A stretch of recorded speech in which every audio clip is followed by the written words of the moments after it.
나는 하나님의 말씀은 열왕기상 18장 말씀 보겠습니다. 열왕기상 18장 말씀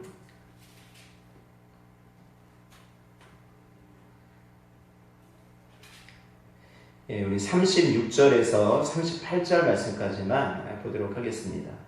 열왕기상 18장 36절에서 38절 말씀 함께한 목소리로 봉독해 올리겠습니다. 시작. 저녁 소재 드릴 때에 이르러 선지자 엘리야가 나아가서 말하되 아브라함과 이삭과 이스라엘 하나님 여호와여, 주께서 이스라엘 중에서 하나님이신 것과 내가 주의 종인 것과 내가 주의 말씀대로 이 모든 일을 행하는 것을 오늘 알게 하옵소서. 여호와여, 내게 응답하옵소서. 내게 응답하옵소서. 이 백성에게 주 여호와는 하나님이신 것과 주는 그들의 마음을 되돌이키심을 알게 하옵소서 하매, 이에 여호와의 불이 내려서 번제물과 나무와 돌과 흙을 태우고 또 도랑의 물을 핥은지라. 아멘. 아멘. 우리 그리스도인의 신앙을 진단하는 5가지 지표가 있다고 합니다. 하나는 말씀이 달게 느껴진다. 내가 말씀을 들을 때 정말 은혜가 되어진다 라고 하면은 건강한 거라고 합니다. 즐겁게 헌신하고 싶은 마음이 있다. 내가 하나님을 향해서 무엇인가 하고 싶다라는 마음이 있고 또 열심히 하고 있는데 즐겁다라고 하면 건강한 거죠. 셋째는 언제나 말과 생각이 긍정적이다. 감사가 있다. 그럼 건강한 것이겠죠. 넷째, 전도하고 싶은 열의가 있다. 누군가 복음을 전하고 싶은 마음이 있다. 그러면 당연히 건강한 거죠. 5번째, 지금 기도 생활을 하고 있다. 그러면 신앙이 건강한 증거라고 합니다. 그럼 기도 생활이라는 것이 무엇입니까? 우리 같이 이 새벽에 우리 특별 새벽 기도회를 통해서 우리 더 기도, 그 기도합시다. 그리고 더 기도합시다. 더불어 기도합시다. 이렇게 해서 우리가 함께 기도 운동을 좀 하고 있는데요. 기도 생활이라는 것이 무엇일까? 그러면 건강한 기도 생활이 무언가라는 것입니다. 무언가라는 것이죠. 어떤 학생이 예수님을 믿고 하나님 저 좋은 대학에 가게 해주세요 라고 기도했어요. 또 대학교에 들어가면 하나님 저 좋은 직장에 들어가게 해주세요 기도하죠. 또 좋은 직장에 들어가면 하나님 저 좋은 짝 만나서 결혼하게 해주세요 기도하고, 결혼해서 자식 낳으면 하나님 우리 자식이 공부 잘하게 해달라고 기도하고, 또 좋은 대학 가게 해달라고 기도하고, 좋은 직장 가게 해달라고 기도하고, 좋은 배우자 만나서 하게 해달라고 기도하고, 결국은 똑같이 계속 하고 반복이 되어지는 모습을 볼 수 있죠. 그것으로 기도 생활을 잘 한 것이라고 인정할 수 있을까요? 예, 물론 그것이 기도 생활입니다. 하지만 꼭 그것만이 기도 생활은 아니라는 것입니다. 그런 기도 생활은 기독교가 아니어도 얼마든지 다른 종교에서도 똑같이 한다라고 말씀드렸죠.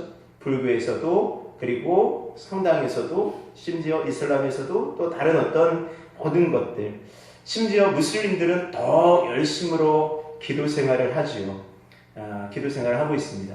중요한 것은 뭐냐면 우리가 하나님께 기도할 때 어떻게 기도할 것인가 라는 것입니다. 어떻게 기도할 것인가. 오늘 이제 북왕국 이스라엘의 7번째 왕이었던 아합 왕, 그리고 그의 아내 이세벨이 나오고요. 그 부부가 이스라엘 역사상 가장 영적으로 타락하고 우방신을 가장 많이 섬겼던 그러한 왕조였어요. 특별히 그 이세벨은 모든 이방 신상들을 다 이스라엘 땅에 가져다 놓은 왕비로 또 유명합니다. 그러다 보니까 하나님께서 그 땅 가운데 어려움들을 주시죠. 여러 문제들을 하나님께서 주십니다. 열왕기상 17장 1절의 말씀에 보면은 하늘 문이 닫혀서 비가 내리지 않았다라고 말씀해요. 또 17장 7절의 말씀에 보면 물의 근원인 시내가 말랐어요. 그래서 시내에 물을 찾으러 여기저기 다녔어요. 또 기근으로 인해서 이제 경제적인 불황이 있게 되어집니다. 18장 5절에 이제 모든 것들을 다 잃게 되어집니다. 그리고 이제 백성들이 괴로움에 빠지는 것입니다. 열왕기상 18장 16절에서 18절 이제 이스라엘이 괴롭게 했다. 이스라엘이 괴로워졌다라고 말씀하고 있습니다. 그로 인해서 이제 이스라엘이 어려움에 처해지죠. 열왕기상 18장 말씀에 보면은 이제 아합 왕과 엘리야 선지자의 어떤 만남으로 시작이 되어집니다. 아합 왕은 이 모든 것들이 다 엘리야 때문이다라고 하는 것이고, 엘리야 선지는 그것이 아니라 왕의 잘못이다라고 이야기를 하면서 과연 누가 더 잘못했는지 그리고 어떤 신이 진짜 신인지를 한번 우리 겨뤄보자라고 하는 것입니다. 당신이 섬기는 이 바알신, 아세라상 모든 제사장들을 나에게다 불러 모으라고 하고 나는 나의 하나님 여호와께 기도하겠다 이렇게 하고 어떤 영적인 전투를 벌이게 되어집니다. 그리고 지난번에 제가 첫날 새벽에도 잠깐 말씀을 드렸는데 이제 엘리야와 선지자와 850대 1, 이 바알 이방신을 섬기는 제사장들 간의 어떤 영적인 싸움이 있게 되어집니다. 바알 선지자들의 기도의 모습이 어땠습니까? 지난번에 잠깐 봤었죠? 열왕기상 18장 26절 말씀입니다. 이렇게 하죠. 그들이 받은 송아지를 가져다가 잡고 아침부터 낮까지 바알의 이름을 불러 이르되 바알이여 우리에게 응답하소서 하나 아무 소리도 없고 아무 응답하는 자도 없으므로 그들이 그 쌓은 제단 주위에서 뛰놀더라 라고 말씀해요. 그들이 받은 송아지를 가져다 잡고 아침부터 낮까지 바알의 이름을 부르는 것. 바알이여 바알이여 우리에게 응답하소서 바알이여 하고 이름을 부르는 것입니다. 당연하죠. 그들이 믿는 신이 바알이었으니까요. 부처를 섬기는 사람들은 절에 다니는 사람들은 아마 부처님이시여 이렇게 할 거예요. 무당들은 천지신명이시여 할 겁니다. 무슬림들은 알라여 할 것입니다. 그들이 섬기는 신들을 이름으로 부르는 것입니다. 그렇지만 이때 응답하지 않았죠. 26절 말씀이 이제 또 이렇게 합니다. 26절 그들이 받은 송아지를 가져다가 잡고 아침부터 낮까지 바알의 이름을 불러 이르되 바알이여 우리에게 응답하소서 하나 아무 소리도 없고 아무 응답하는 자도 없으므로 그들이 그 쌓은 제단 주위에서 뛰놀더라. 그 쌓은 제단 주위에서 지금 850명이 뛰놀고 있습니다. 열심히 막 노래하고 막 뛰놀고 있는 것입니다. 춤을 추며 뛰어놀고 있죠. 근데 이와 비슷한 장면이 출애굽기에 말씀해 보면은 이 이스라엘 백성들이 광야 생활을 하다가 모세가 십계명을 받으러 하나님께 계명을 받으러 시내산에 올라갔던 적이 있었습니다. 40일 동안 내려오지 않으니까 이 밑에서 이스라엘 백성들이 그곳에 있었던 아론에게 가서 모세가 지금 죽었는지 안 죽었는지 우리가 알 수 없겠다라고 이제 원망을 하죠. 그랬더니 아론이 이방신 송아지 금을 가져오게 하고 그것을 불에 녹여서 금 송아지를 만들어서 이제 이것이 너희를 애굽 땅에서 낸 신이다 라고 이야기를 하고 이스라엘 백성들은 그 주위를 뛰누면서 아침부터 화목제를 드리고 그리고 그 주위를 뛰누면서 이제 이렇게 찬양하죠. 찬양이라고 하는 거고 하여튼 노래하고 막 이러는 거예요. 그 앞에서 막 이제 뛰노는 것입니다. 출애굽기 32장 6절에 말씀하고 있는 것처럼 먹고 마시며 뛰놀더라 이렇게 말씀합니다. 그들이 금송아지를 위해서 일찍 일어났습니다. 그리고 번제와 화목제를 드렸고요. 앉아서 함께 먹고 마시고요. 적어도 종교적인 열심을 가지고 최선을 다해서 그들이 자기들이 만든 그 하나님, 자기들이 만든 그 신을 위해서 이렇게 있었다라는 거예요. 때로 우리도 이렇게 할 수 있습니다. 하나님과는 전혀 상관이 없이 내가 만들어 온 어떤 하나님의 이미지, 그 이미지를 가지고 그 앞에서 뛰어놀면서 그냥 종교적인 어떤 열심을 가지고 뛰어놀면서 그것에서 내가 좀 기쁨이 있고 평안이 오면은 이거 좋다 하고 그냥 착각하고 돌아오는 거죠. 그것을 은혜라고 착각하는 것입니다. 근데 아닐 수 있어요. 아닐 수 있습니다. 그런 행위는 오늘 바알 선지자들이 그 제단 옆에서 뛰는 것과 참 다르지 않다라는 것입니다. 자기 만족에 지나지 않는 거예요. 28절 말씀 보십시오. 이에 그들이 큰 소리로 부르고 그들의 규례를 따라 피가 흐르기까지 칼과 창으로 그들의 몸을 상하게 하니라. 큰 소리로 부르죠. 큰 소리로. 아무 응답이 없으니까 엘리야 선지자가 신이 잠들었나 보다 이렇게 좀 비아냥거렸어요. 그랬더니 큰 소리로 바알이여 바알이여 하고 큰 소리로 외쳤을 거예요. 아마 바알 3창 외치지 않았을까요? 바알 바알 바알 하면서 이렇게 막 했단 말이죠. 근데 아무런 응답이 없었어요. 그랬더니 28절에 그들의 규례를 따라 피가 흐르기까지 칼과 창으로 그들의 몸을 상하게 하는 거예요. 바알을 섬기는 그들에게 있어서 규례라는 것이 그런 것이었습니다. 가장 강력하게 응답받을 수 있는 가장 확실한 응답의 방법은 자기의 몸을 상하게 해서 피냄새를 맡는 거예요. 그래서 바알신에게 피냄새를 올려드리는 것이라고 생각했어요. 그래서 자기 몸에 칼을 대고 창을 대고 해서 피를 철철하게 해서 막 이렇게 상하게 하는 것이죠. 그리고 29절의 말씀에 보면은 이같이 하여 정오가 지났고 그들이 미친 듯이 떠들어 저녁 소재 드릴 때까지 이르렀으나 아무 소리도 없고 응답하는 자나 돌아보는 자가 아무도 없더라. 근데 이런 바알 선지자들의 모습이 어떻게 보면 오늘 무당의 모습들과 좀 비슷해요. 이제 지금은 뭐 많이 굿하고 이런 모습들이 좀 흔하지 않아서 보기가 좀 쉽진 않지만 제가 어렸을 때까지만 해도 무당들 굿하는 것들을 동네에서 쉽게 볼 수가 있었어요.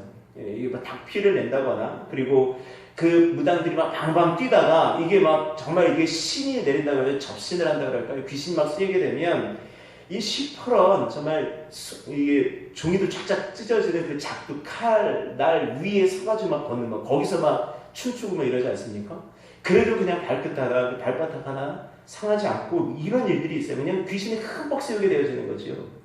그러니까 가끔 이런 무당들이 좀 우리를 혼란스럽게 할 때가 있어요. 그 소위 말하는 그 용한 무당이라고 그러잖아요. 이렇게 좀 미래를 좀 보기도 하고 과거도 잘 멋지고 이런 무당들이 간혹가다 있죠. 제가 언젠가도 말씀드렸듯이 무당의 어떤 등급이 있다고 말씀드렸잖아요. 그러니까 완전히 그냥 그 여러 귀신에 휩싸인 어떤 귀신 무당들은요 정말 놀라운 그런 이상한 일들을 좀 하게 되어집니다. 근데 그런 모습들이 있는 거예요. 그런 모습들. 자기 신들의 어떤 이름을 부르고 막 하는 것입니다.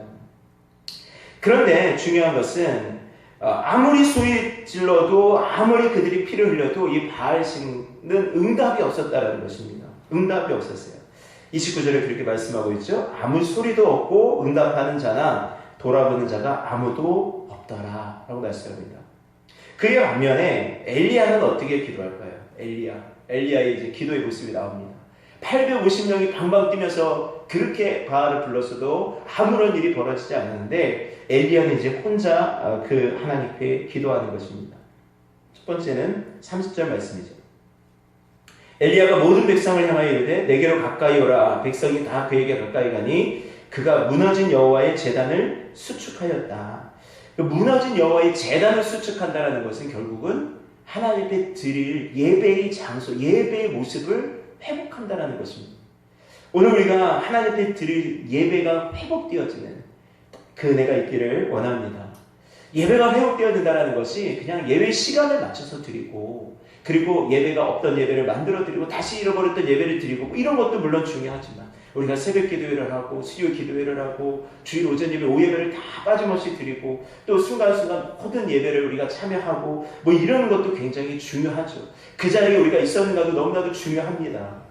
그리고 모든 것들이 정말 그렇게 예배하면서 살아가는 것이 참 중요하죠. 그러나 더욱더 중요한 것은 예배 후에 어떤 삶이 되어지는 것입니다. 삶의 예배이죠. 로마서 12장에 말씀하고 있는 것처럼 하나님이 기뻐하시는 거룩한 산 제물로 드리기 위한 우리들의 삶이 훨씬 더 중요한 것임을 믿으시기를 바랍니다. 예, 어느 이제 교회 어떤 분이 어떤 교회에 이제 가신 거예요. 근데 예배가 언제 시작되는지 이제 시작이 몇 시에 되는지 모르는 거죠. 언제쯤 예배가 시작될지 모르니까 옆 사람에게 그렇게 물었대요. 저기 오늘 예배가 몇 시에 시작합니까? 언제 시작하죠? 그랬더니 그분이 그렇게 대답했대요. 우리의 예배는 예배가 끝나고 저 문을 나갈 때 시작이 됩니다. 이렇게 얘기했다 그러잖아요. 그 예배라는 것이 결국은 그때 드리는 것이 중요한 것이 아니라 그 말씀대로 얼마나 우리가 살아드렸는가, 얼마나 그 말씀대로 살려고 우리가 하나님께 기도하고 우리의 연약함들을 붙들고 나아가고 있는가라는 것이 훨씬 더 중요한 것입니다. 예배 드리지 않는 것보다는 드리는 것이 훨씬 더 낫겠지만 그러나 예배 드림으로 인하여서 우리의 삶의 변화된 삶으로 더욱더 하나님께 나가는 것이 훨씬 더 중요한 것입니다. 그것이 오늘 무너진 여호와의 제단을 수축하는 거예요. 두 번째 제물을 올려놓습니다. 33절의 말씀에 보니까 또 나무를 버리고 송아지의 각을 떠서 나무 위에 놓고 이르되 나무를 버리고 송아지의 이게 하잖아요. 송아지의 각을 떠서 나무 위에 올려놓는 것입니다. 이스라엘 백성들이 하나님께 나아가기 위해서 반드시 희생 제물이 필요했어요. 송아지 각을 지금 떠서 올리는 것입니다. 그리고 이제 또 말씀 계속하죠. 이제 나무에 놓고 이르되 통 넷에 물을 채워다가 번제물과 나무 위에 부으라. 그래서 통 넷에 물을 채워다가 나무에 막 쏟아 붓습니다. 이것은 뭐냐면은 마른 장작이니까 이때 마른 장작을 위에다 올려놓으면은 이게 어떻게 햇빛에 막 바스락바스락 거리면서 이 마찰열에 의해서 불에 타지 않았는가, 그런 어떤 의심을 살 수 있으니까 아예 그런 의심을 없애기 위해서 아예 나무를 물에다가 흠뻑 적셔놓는 거예요. 통 넷에 그냥 물을 갖다 쏟아 붓는 것입니다. 그런데 여러분들 이 이스라엘 땅에 지금 엄청난 기근이 찾아온 것입니다. 비가 내리지 않았어요. 몇 해 동안 비가 내리지 않았습니다. 그러면 이 물을 길러오는 것이 상당히 어려웠을 것입니다. 근데 이들이 지금 어떻게든 하고 있는 거예요. 하고 있습니다. 결국은 이렇게 물이 쏟아 부어졌을 때 하나님께서 이 땅 가운데 비를 내리신 것을 믿으실 수 있기를 바랍니다. 그리고 이제 하나님께 기도하는 것입니다. 엘리야의 기도는 바알 선지자, 바알 제사장들의 어떤 기도처럼 요란하거나 시끄럽지 않았어요. 큰 소리로 부르지 않았습니다. 그는 그냥 자기의 무릎 사이에 머리를 대고 하나님 앞에 간절하게 기도했다는 것입니다. 간절하게 기도했다. 오늘 하나님 앞에 응답받는 기도는 간절한 기도입니다. 간절한 기도. 자, 하나님께 기도하는 기도의 모습은, 제목은 무엇이었습니까? 자, 오늘 우리가 읽은 본문의 말씀이죠. 36절의 말씀에 보니까 아브라함과 이삭과 이스라엘 하나님 여호와여 하고 하나님을 부릅니다. 우리가 부르는 하나님, 우리가 믿는 하나님이 참 하나님인 것을 믿으실 수 있기를 바랍니다. 기도는 참선이나 참 명상이 아닙니다. 자기를 비우는 것이 아니라 기도는 살아계신 하나님께 드리는 간구입니다. 그래서 예수님께서도 우리에게 기도를 가르쳐 주실 때 주님 가르쳐 주신 기도의 첫 번째 나오는 것이 하늘에 계신 우리 아버지, 하늘에 계신 우리 아버지, 하나님 우리 아버지시다라는 것을 가르쳐 주시는 것입니다. 하나님 아버지께 기도하고 계십니까? 기도하는 대상이 정말 하나님이니까? 아니면 그냥 나 자신의 신세 한탄입니까? 하나님이 되어주시기를 바랍니다. 그리고 두 번째는 하나님과의 관계에 대해서 이야기하죠. 하나님과의 관계. 주께서 36절, 주께서 이스라엘 중에 하나님이신 것과 내가 주의 종인 것과, 주께서 이스라엘 중에 하나님이신 것과 내가 주의 종인 것과. 그러면 기도는 하나님께 속한 사람들, 예수 그리스도로 말미암아 구원받은 하나님의 자녀들이 하나님 아버지께 하는 것이, 이것이 기도입니다. 하나님의 자녀가 되었기 때문에 하나님 아버지께 우리들이 기도하는 것이죠. 우리가 무언가 필요하다라고 할 때 우리의 부모님께 요구했을 때 그나마 들어줄 수 있는 것이지, 옆에 지나가는 아저씨나 모르는 사람에게 요구해도 응답받지 못하죠. 받지 못하죠. 떼써서 받고 막 애써서 막 강자를 넣어서 받으면 그건 그냥 강도가 되어지는 것이죠. 위협해서 받으면요. 예. 응답받는 기도는 기도의 형식에 있는 것이 아닙니다. 뭐 큰 소리를 기도해야지 응답받는다, 무릎을 꿇고 기도해야지 응답받는다, 엎드려 기도한다고 막 한다, 기뻐 뛰는다고, 이런 모습들이 아니라 하나님 아버지 앞에 확실하게 그 관계를 붙들고 기도하는 것이에요. 제가 지난 새벽에도 말씀을 드렸습니다. 관계가 중요하다. 하나님과의 관계를 붙들고 기도해야 된다. 누가복음 11장의 말씀에 보면은 간청함의 비유가 나옵니다. 친구가 여행 중에 떡 3덩이만 달라고 간청할 때 문이 이미 닫혔고 아이들이 함께 침실에 누워서 줄 수 없다고 말해요. 그래도 계속 간청했을 때 그 간청함 때문에 떡을 준다라는 말씀이죠. 그래서 하나님께 계속 간청하면 들어주신다고 이야기를 하죠. 그런데 그것보다 더 중요한 것은, 친구는 벗이기 때문이 아니라 계속 간청해서 주지만, 친구이기 때문에 주는 것이 아니라 계속 떼써서 달라고 해서 주는 것이지만, 하나님 아버지는 그렇게 해서 주시는 분이 아니라 하나님 아버지이기 때문에 주신다는 거예요. 그 관계 때문에 주신다는 것입니다. 너희의 간청한 그것보다 하나님과의 관계 때문에 주시는 분이다라는 것입니다. 누가복음 18장의 말씀에도 과부가 불의한 재판장의 어떤 비유가 나오죠. 불의한 재판장이 있는데 과부가 딸마다 자기 억울함을 풀어달라고 요청을 하는 거예요. 그랬더니 그 재판관이 하나님을 두려워하지 않지만, 야, 이거 너무 귀찮다. 저 여자를 그냥 뭐 소원 들어주지 않으면 계속 와서 나를 귀찮게 할 거니까 내가 그 소원 들어줘야 되겠다라고 이야기를 하는 것이에요. 그러니까 그 비유에서도 우리는 거봐라, 하나님은 계속해서 달라고 하면 주시는 분이다, 이렇게 이야기를 하는데요. 그것이 아니다라는 거예요. 그 과부는 바꿔 말하면 재판관은 하나님을 두려워하지 않기 때문에 그렇게 간청하면 그 과부가 잘못했더라도 그 공정함과 상관없이 풀어줄 수 있다는 것입니다. 근데 중요한 것은 하나님은 밤낮 부르짖는 택하신 자들의 원한을 풀어주신대요. 밤낮 부르짖는다고 해서 들어주시는 것이 아니라 택하신 자들이기 때문에 들어주신다는 것입니다. 택하신 자들. 여러분들 하나님의 택하신 자들이라면, 하나님의 자녀된 자들이라면, 하나님의 기도했을 때 하나님의 뜻에 맞는 기도라면 여러분들 응답받는 은혜가 있게 되어질 것을 믿으시기를 바랍니다. 우리는 주의 말씀대로 행하는 기도를 해야 된다는 거예요. 자, 엘리야 선지자가 이렇게 말하죠. 내가 주의 말씀대로 이 모든, 엘리야 선지자는 주의 말씀대로 지금 하고 있다는 것입니다. 하나님, 제가 이거 주의 말씀대로 하는 것입니다. 다시 말하면 뭐예요? 엘리야 선지자가 한번 시험해보자, 하나님 살아계신가 안 계신가 하고 행하는 것이 아니었어요. 내가 자신 있어, 내가 바알 선지자, 내가 하나님 나보다 우리 얼마 전에 어떤 목사님처럼 하나님 나하고 가까워 이렇게 하면서 자신감 있게 했던 것이 아니라, 이 엘리야 선지자는 이것이 하나님의 뜻이, 하나님께서 말씀을 해주셨다는 거예요. 주의 말씀대로, 하나님께서 말씀해 주신 대로 내가 이것을 지금 행하고 있다는 것을 적들이 알게 해달라는 것입니다. 그러니까 응답 받을 수밖에 없죠. 그러니까 당연히 응답 받는 거죠. 아멘이시죠? 하나님께서 말씀해 주신 대로 기도하면 100% 응답받습니다.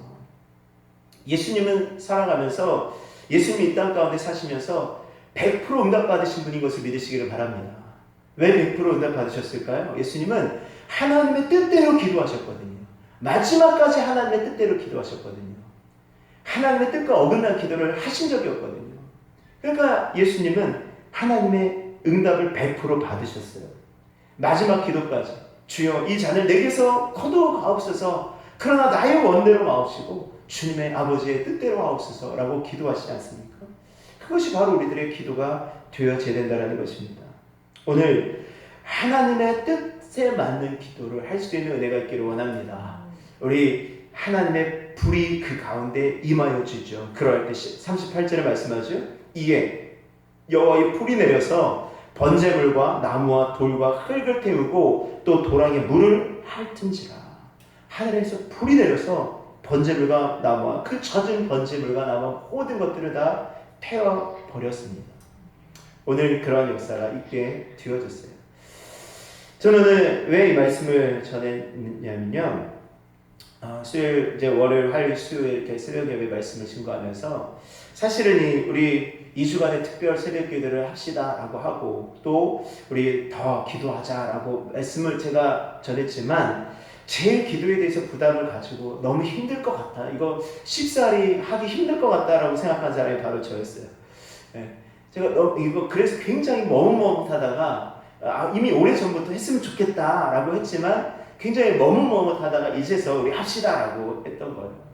하면서 드는 생각이, 내가 이렇게 했을 때 과연 얼마나 많이 동참해 주실까라는 어떤 그런 마음도 있었고, 저 자신도 굉장히 기도에 대한 어떤 특별히 새벽 기도에 대한 부담감들이 굉장히 많이 있었기 때문에 나 자신도 조금 자신이 없는 그런 부분들이 있었어요. 근데 새벽 기도 이렇게 하면서 하나님께서 어떤 마음을 주시냐면, 기도하는 가운데 우리가 이 엘리야의 제단에 지금 이렇게 잘 이렇게 놓여진 이 나무 같다라는 그런 마음을 주셨어요. 엘리야의 제단에 지금 이렇게 나무가 이렇게 나무가 이렇게 놓여 있잖아요. 나무가 이렇게 놓여 있어요. 이제 나무가 놓여 있는 상태에서 우리들이 기대하는 것은 뭐냐면 하늘에서 불이 내려서 우리를 태워지는 거예요. 태워서 하나님께 드려지는 거예요. 그러니까 이렇게 정말 함께 동참하고 함께 기도하는 그런 우리 귀한 성도분들이 계시는데, 우리에게 지금 필요한 것은 하나님, 이제 성령의 불이 내렸으면 좋겠습니다. 성령의 불이 우리 교회 가운데 내렸으면 좋겠습니다. 내리기를 원합니다. 이런 마음이 주셨어요. 성령의 불이 임하면 됩니다. 우리 교회 가운데, 우리 10년 가운데 이 성령의 불이 임하면, 타오르게 되어지면 하나님, 우리 교회는 부흥케 되어질 것입니다. 성령님이 역사하시고 성령님이 인도하시는 그러한 교회가 되어진다면 하나님 부흥을 있게 되어질 것입니다. 라는 마음을 하나님께서 주시더라고요. 여러분들 기도해 주실 때 하나님 우리 교회 가운데 성령이 불이 임하여 달라고 여러분들 기도해 주시기를 바랍니다. 하나님 우리 양 목사님에게 성령이 불이 임하게 해 주십시오. 기도해 주세요. 하나님 우리 어떤 집사님들에게 성령이 불이 임하게 하여 주십시오. 이렇게 기도해 주세요. 불은 한 나무 하나만 임해도요 그 주변의 나무를 태울 수 있어요. 한 사람에게 성령의 불이 임하더라도 교회는 성령의 불이 타오르게 되어질 것을 여러분들 믿으실 수 있기를 바랍니다. 아멘. 아멘. 성령의 불이 임하는 거예요. 아멘. 우리 하나님에게도 성령의 불이 임하시면 되는 거예요. 아멘. 우리 교회 가운데 하나님의 성령의 불이 임하여지도록 정말 이 엘리야의 재단에 놓여진 이 나무들처럼 우리가 지금 이렇게 놓여 있습니다. 하나님 이 속에 이제 하나님의 어린 양이 지금 여기 있습니다. 주님 불을 내려 주시옵소서. 불을 내려 주셔서 우리가 타오르게 하셔서 정말 하나님의 영광이 사용되어지는 정말 타담한 재처럼 냄새나는 것이 아니라 여러분들 타담한 나무처럼 이게 흉한 것이 없어요. 타다 말고 꺼지면은 냄새가 그 독한 연기가 나잖아요. 정말 성령의 불로 활활 타올라야 우리 교회가 역사가 일어날 것입니다. 부흥케 되어질 것입니다. 함께 기도해 주시기를 바랍니다. 우리 그것을 위해서 오늘 그런 말씀을 전했습니다. 우리 함께 찬송을 드리시고 우리 함께 기도하겠습니다. 우리 191장 내가 매일 기쁘게 찬양 드리시고 하나님 우리 교회 가운데 성령의 불을 내려 주시옵소서. 이제 하나님 여기 주님의 제단 앞에 태워질 나무들이 있습니다. 하나님 말마른 장작 같은 우리들이 여기 있습니다. 하나님 우리들을 성령의 불로 태워주셔서 하나님께 쓰임받는 역사가 있게 하여 주시옵소서. 우리 191장 찬양 드리시죠.